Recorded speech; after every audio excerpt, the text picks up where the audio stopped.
Of the traditional central problems of physics, there's one that we now seem to understand pretty well. That's the propagation of light through empty space.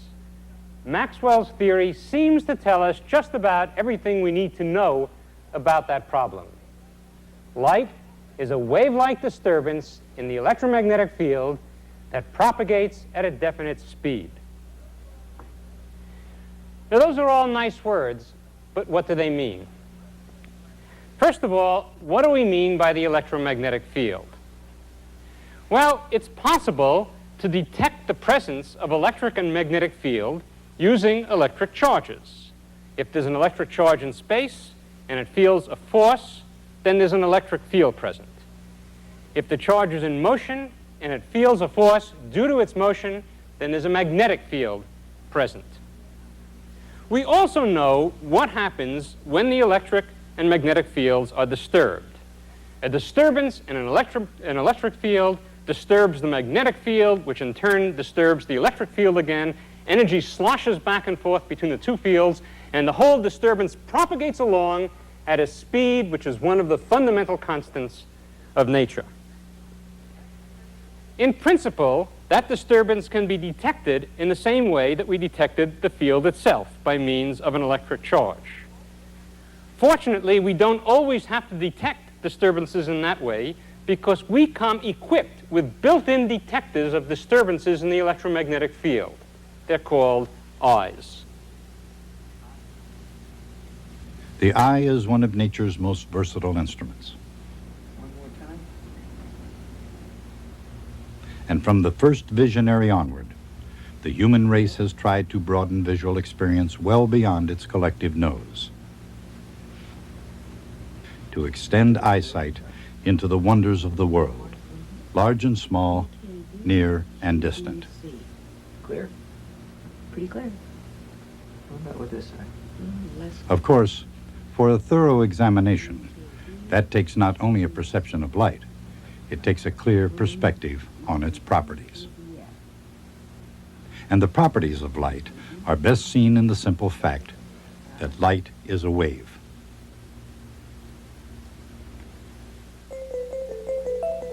That means light must have properties that are common to all waves.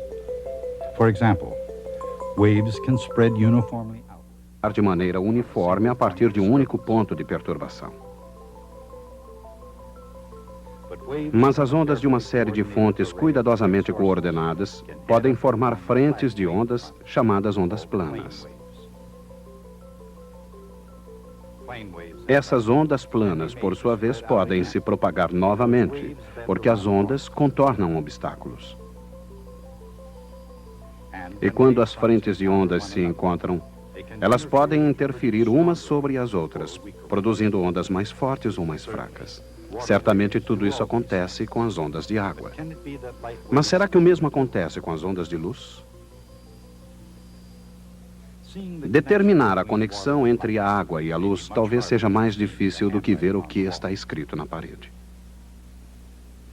Por exemplo, ninguém tentou com mais afinco ampliar a visão convencional do que Galileu. Mas como ele próprio percebeu, nem todo mundo vê o mundo sob a mesma luz, nem aceita o novo de imediato. Mas por volta de 1610, pelo menos até certo ponto, ele passou a dispor de um instrumento poderoso para ilustrar o seu argumento. Embora isso contrarie a crença popular, Galileu não inventou o primeiro telescópio prático. Ele fez o mais amplo uso do instrumento. E na virada do século XVI, seu simples telescópio de refração, chamado luneta, lançou a astronomia em direção ao futuro. Como mostram seus desenhos, Galileu viu os anéis de Saturno, as manchas solares, as fases de Vênus, as luas de Júpiter e as crateras da Lua. Se um homem é capaz de ver as coisas grandes e distantes, Galileu deve ter imaginado por que não de ver as coisas minúsculas e próximas. E movido por essa questão, ele investigou outra invenção que também lhe é atribuída, o microscópio composto. E como mostram seus desenhos, com sua grande capacidade de aumento, Galileu foi capaz de observar uma abelha comum com detalhes extraordinários. Como ele já fizera na ciência da astronomia, ele obteve também um enorme avanço no campo da óptica.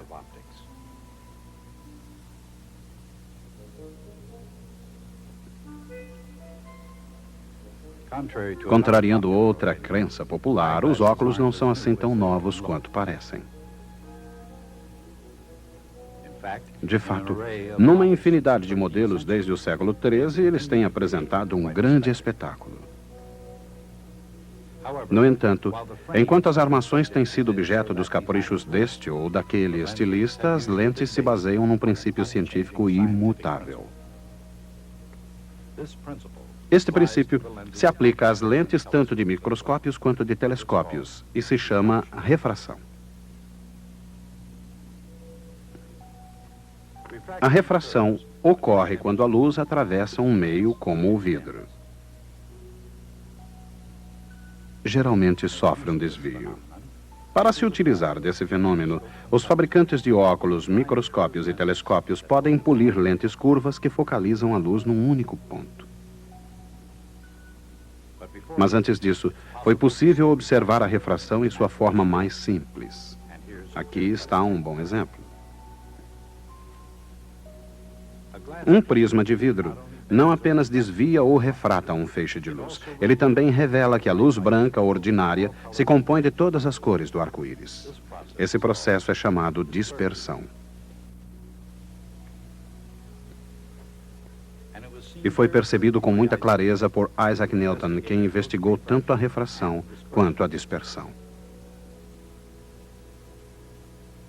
De acordo com Newton, a luz era composta de partículas que, obedecendo à lei da inércia, viajavam através do espaço vazio em linhas retas. Para Newton, a refração, ou o desvio da luz pela matéria, podia ser explicada pela atração gravitacional entre a luz e a matéria. No entanto, mais ou menos na mesma época, um ponto de vista oposto sobre a mesma questão surgiu na Holanda.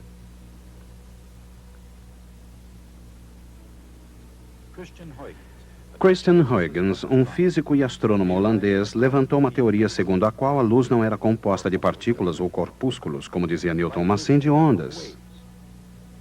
Com o tempo, essa ideia passou a ser considerada correta.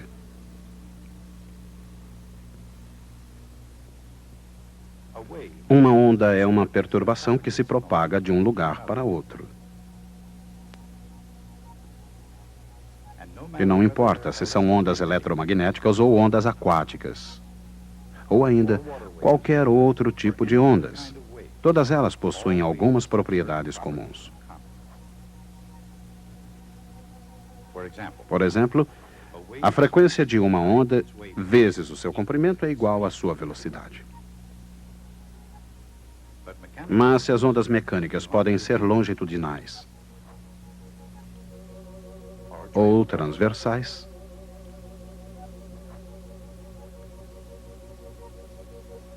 enquanto as ondas eletromagnéticas são sempre transversais e no vácuo viajam sempre à velocidade da luz.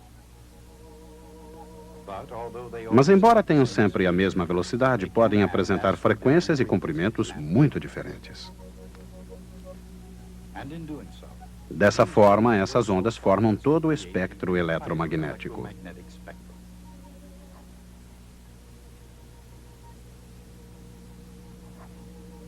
Na verdade, só quando as ondas eletromagnéticas possuem um comprimento situado entre a estreita faixa de 400 a 700 nanômetros é que elas constituem a luz visível. Este é o espectro do vermelho ao violeta. Ondas ainda mais curtas, chamadas luz ultravioleta, são irradiadas pelo Sol. Embora esses raios invisíveis sejam perigosos para os seres vivos, felizmente eles são parcialmente absorvidos pelo ozônio da atmosfera da Terra. Mais curtos ainda são os raios X, com comprimentos de onda do tamanho de átomos. E, finalmente, os raios gama, com os menores comprimentos de todos. Os raios gama, com comprimentos de ondas minúsculos como o próprio núcleo atômico, são criados por reações nucleares.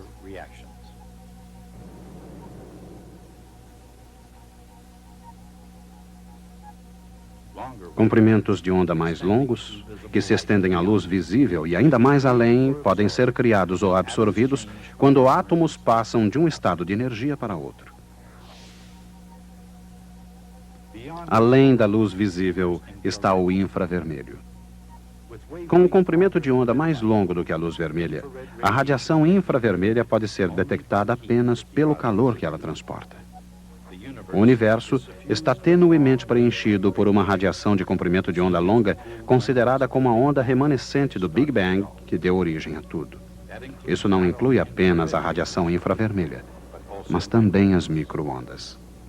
Microondas são a primeira parte do espectro, cuja frequência é suficientemente baixa para ser produzida pelos circuitos eletrônicos de corrente alternada criados pelo homem. Assim também o universo está cheio de ondas de rádio. Com centímetros, metros e até mesmo quilômetros de comprimento, as ondas de rádio completam o espectro eletromagnético. Naturalmente, o grande Michael Faraday não viveu o suficiente para ver o espectro eletromagnético. De qualquer maneira, ele começou a tomar forma quando, ao imaginar cargas elétricas cercadas por linhas de força, Michael Faraday se perguntou: o que acontece quando essas linhas começam a vibrar? Faraday não encontrou a resposta completa, mas ele não teria se surpreendido com a imagem surgida.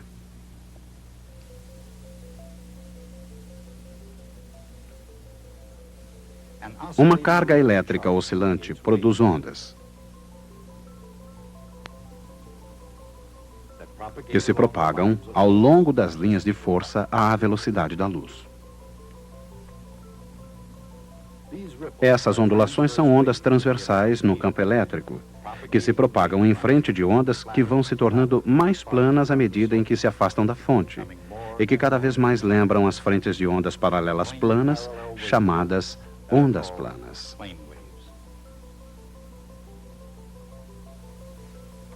À medida em que as frentes de ondas atravessam cada ponto no espaço, o vetor do campo elétrico oscila para cima e para baixo, assinalando a passagem de picos e vales da onda em propagação. Assim, uma carga elétrica oscilante é, de fato, a fonte das ondulações que se espelham no campo eletromagnético. Foi necessária a teoria de James Clerk Maxwell para explicar a natureza da luz e projetar a imagem do espectro eletromagnético como um todo. Apesar de suas surpreendentes previsões, Maxwell não foi o primeiro a ver a luz como uma onda. No início da década de 1670, Christian Huygens formulou um princípio de ondas de luz em que afirmava que todo ponto numa frente de onda é uma nova frente de ondas. E em 1801, apesar da popularidade da teoria corpuscular de Newton, outro inglês, Thomas Young, demonstrou sem sombra de dúvida que a luz é uma onda. Ele conseguiu isso provando que a luz tem a propriedade ondulatória chamada interferência. A interferência de ondas pode ser considerada construtiva ou destrutiva. Quando as ondas, ao se propagarem, se encontram umas com as outras em fase, elas podem se reforçar mutuamente, criando uma onda mais forte e produzindo o que é conhecido como interferência construtiva. Mas quando estão defasadas, as ondas podem se anular totalmente. Em outras palavras, teremos a interferência destrutiva.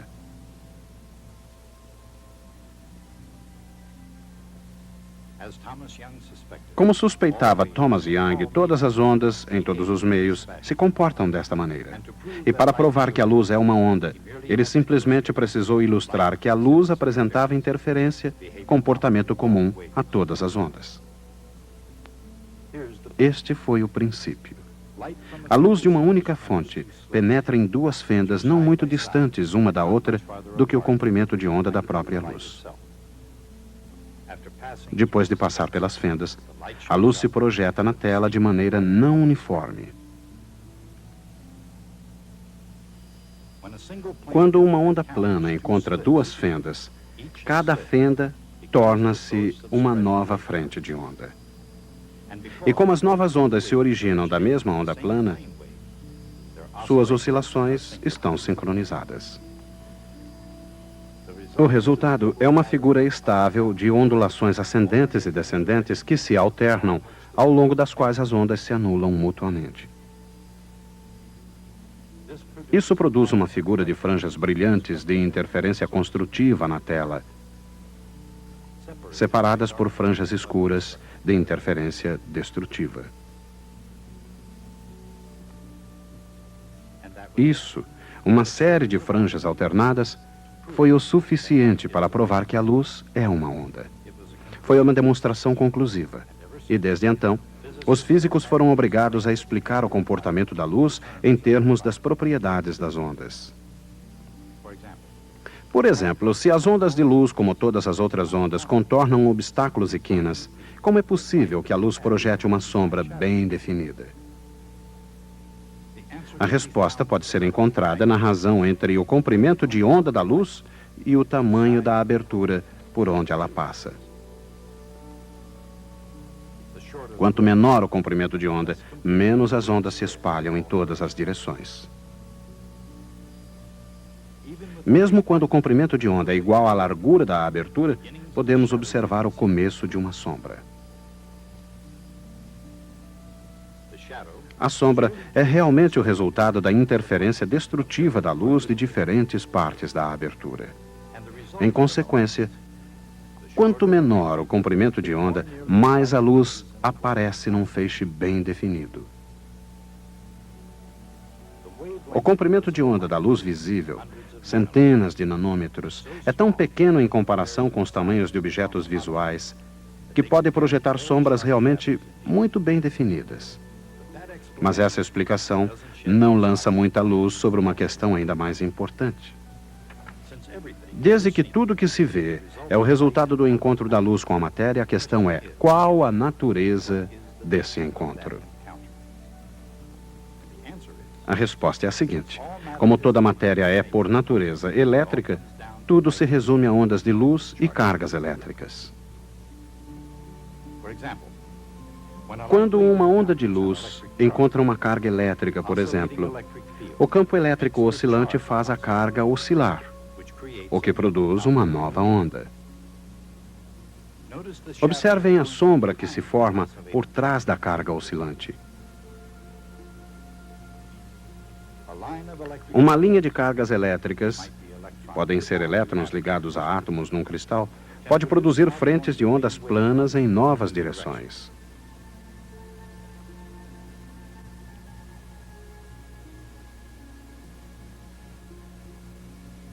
E se as cargas podem se mover livremente, como é o caso dos elétrons no interior de um metal, o resultado pode ser a impossibilidade de penetração da onda. Em vez disso, a onda é totalmente refletida. Essa é a reflexão especular, na qual o ângulo de incidência é igual ao ângulo de reflexão. Isso ocorre sempre independente da direção em que chega o feixe.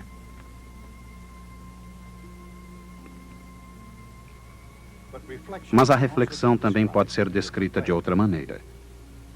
De todas as trajetórias possíveis, da fonte ao espelho e do espelho ao destino, a verdadeira trajetória é aquela que possibilita ao raio chegar no menor tempo possível.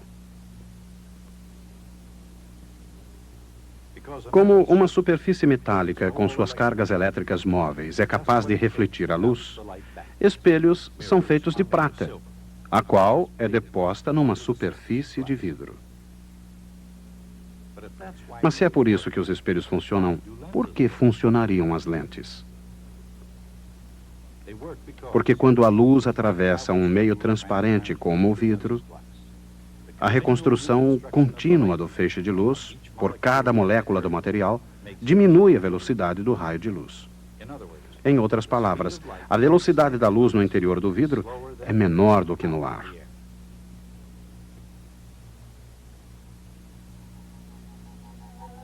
Quando um feixe de luz incide inclinadamente numa placa de vidro, um dos lados do feixe tem sua velocidade reduzida antes do que o outro lado, forçando a frente de onda a mudar sua direção de propagação.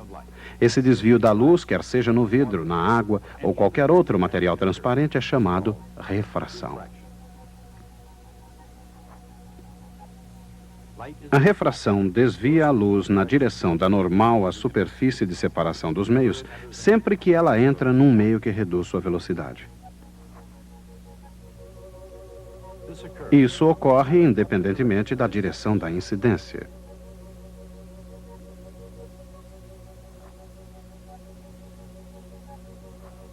E como no caso da reflexão de todas as trajetórias que poderiam ser seguidas pela luz, da sua fonte ao seu destino, aquela que exige menor tempo de viagem é a real trajetória.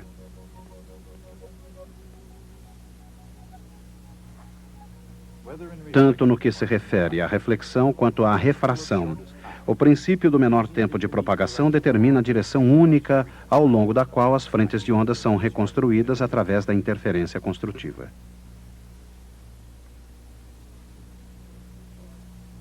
Os olhos possuem uma lente embutida que produz uma refração da luz recebida, formando uma imagem perfeita na retina. Quando as lentes dos olhos não produzem uma refração adequada, lentes artificiais adicionais podem servir de socorro, desviando a luz artificialmente para focalizar as imagens na retina.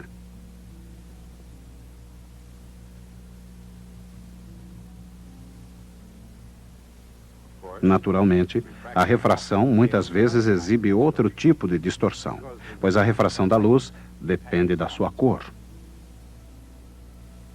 A luz branca é uma mistura de luzes de todas as cores.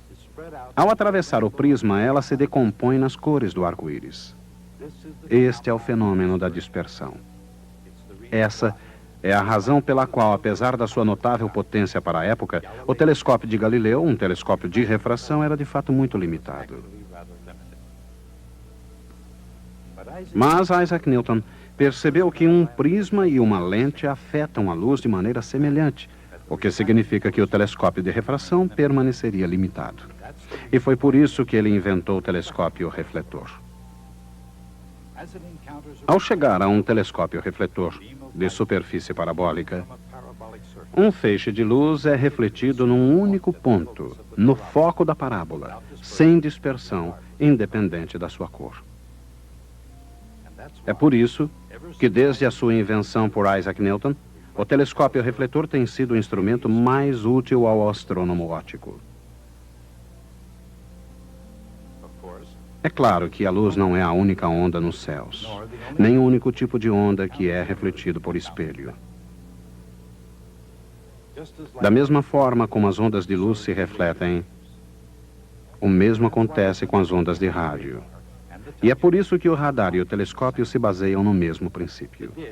O prato de um refletor de radar tem o mesmo formato parabólico do espelho de um telescópio.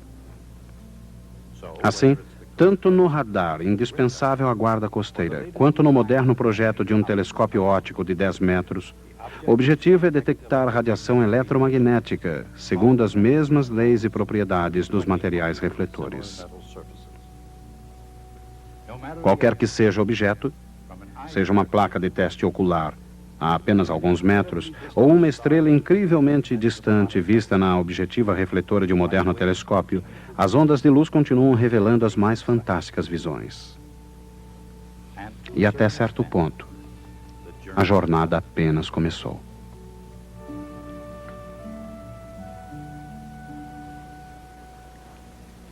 Quando entendemos que a luz é uma onda, muitas de suas propriedades peculiares tornam-se compreensíveis, porque são nada mais que propriedades ondulatórias. Mas no caso da luz, o que será que traz a luz do Sol até a Terra? O que é que está ondulando? Não havendo uma resposta óbvia para esta questão, os físicos do século XIX pelo menos lhe deram um nome: éter luminoso. Era isso que ondulava a passagem da luz. Era o meio que transmitiu a luz exatamente da mesma maneira como o ar é o meio que transmite o som. Durante todo o século XIX, várias experiências engenhosas foram feitas numa tentativa de detectar o movimento da Terra através do éter luminoso. Por uma razão ou outra, todas fracassaram. Mas na década de 1880, Albert Michelson desenvolveu um experimento de notável sensibilidade que utilizava a interferência das próprias ondas de luz como instrumento de medição para detectar o movimento da Terra através do éter. Sobre essa experiência, suas repercussões e consequências, falaremos na próxima vez.